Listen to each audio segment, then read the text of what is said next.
আজ আমি তোমাদেরকে এক পাগল রাজার গল্প শোনাব। আজ থেকে প্রায় ১৫০০ বছর আগে রোমান সাম্রাজ্যের এক রাজা ছিলেন নিরো।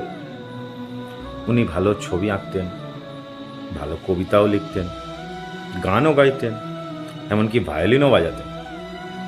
সবই পারতেন, শুধু একটা জিনিস ছাড়া, রাজ্য শাসন করতে পারতেন। মাথার একটু গোলমাল ছিল তো। এরপর একদিন রোমে লাগলো আগুন। দাউ দাউ করে শহর জ্বলছে।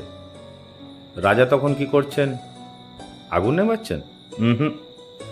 রাজা তখন ব্যস্ত সাংস্কৃতিক অনুষ্ঠান নিয়ে।